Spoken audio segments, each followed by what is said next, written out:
এটাই হচ্ছে সেই বালির উপর দিয়ে 2 ইঞ্চি মাটি দিয়ে সবজি চাষের একটা অংশ বিশেষ। সেখানে ছিল বেগুন গাছ, মরিচ গাছ, ভুট্টা গাছ, এছাড়াও ছিল ডাঁটা, লাল শাক ইত্যাদি সহ অনেক কিছু। বিগত প্রায় 2.5 মাস পরে একবার অবশ্য বেগুন ধরেছিল, ভালোই হয়েছিল।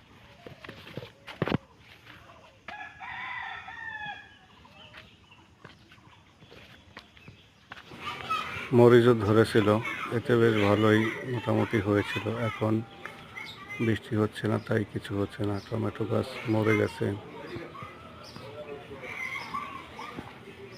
বেগুন আবার হবে, কিছু দু একটা বেগুন আছে দেখা যাচ্ছে।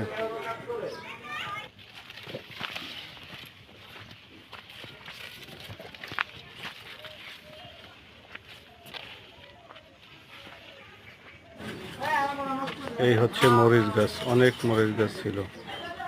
মরিচ গাছ এখন মরে মরে গেছে। অ্যাকচুয়ালি সবগুলোর ভিতরে 3 ভাগের 1 ভাগও হয়নি।